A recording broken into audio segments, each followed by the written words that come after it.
Do you know what is the contribution of India in the global space economy? It's merely 2%, and India targets to go from 2% to 9%. We will talk about this journey in this video. How we can go from 2% to 9%. The global space economy is approximately $390 billion. In this, United States of America has 40% market share, UK has 7%, and India has 2%. India has an ambitious target of reaching 9% of the global space economy. So today in this video, we will discuss Indian Space Policy 2023. There should be no space between space technology and common man. This is the vision of Indian Space Policy 2023. In this video, we will discuss about the existing setup in the Indian space market, the number of total entities in the Indian space policy, the challenges which are faced by the Indian space ecosystem, the gaps in the Indian space policy, and the achievement so far in the new space ecosystem. So the current ecosystem is marked by two characteristics. The powerlifting of R&D and major work is done by Indian Space Research Organization. Also, there is limited private sector participation in the Indian space economy. So the natural question to ask is, why is India making a new space policy? The answer is that we want to move from 2% to 9% of the global space economy.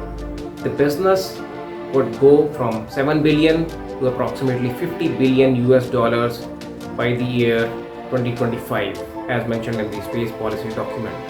So in the Indian space policy new ecosystem, there are 5 different entities. One is INSPACe, Indian National Space and Authorization Center.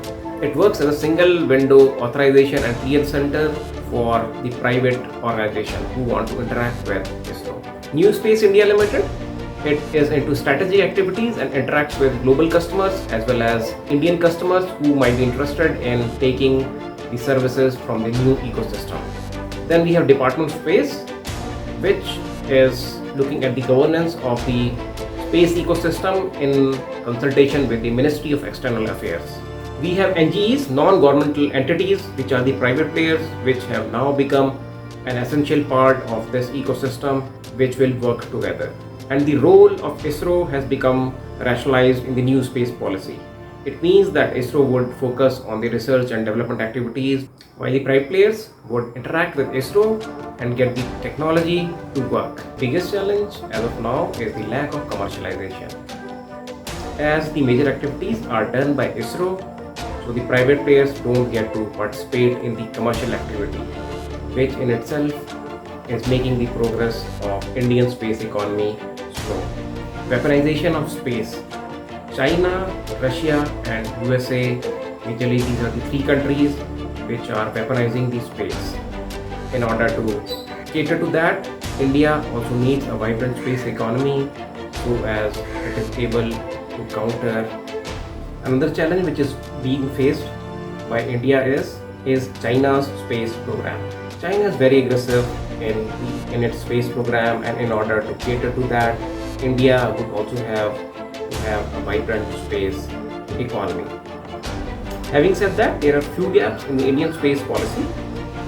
2 of them are major. These are, there is no timeline for ISRO's transition into the role which has been envisioned in the Indian space policy, which is to cater specifically only to the R&D activities. The second gap is INSPACe is a regulatory authority and it is not a legislative body. There is also a word of caution for ISRO.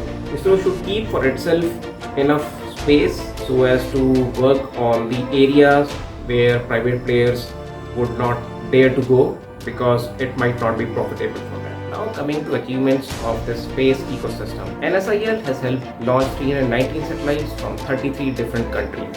NSIL has also helped in establishing a satellite fleet for communication INSAT. This satellite enables services like mobile, TV, DTH and VSAT. NSIL has also helped in establishing Indian Remote Sensing Satellite Network. NSIL has also helped launch 72 satellites for OneWeb India. These satellites are used for communication purpose. In the same space ecosystem, INSPACe has helped Agnikul a startup in establishing a flight termination system for its rocket called Agnipath. InSpace has also helped in setting up a private space launch center in Shar. InSpace has also helped Agnikul, a startup, in establishing a private launch center which also has mission control and command center. On December 7, 2022, Economic Explosives Limited was helped by InSpace in testing a solid motor. This motor is used in the stage PS0 of the GSLV. On November 18, 2022, InSpace helped Skyroot Aerospace in launching its rocket called Vikram S. Till date, there are 31 MOUs which have been signed in this space ecosystem. Also, 23 proposals have been identified for closure or have already been closed. I hope you found this information really helpful for you.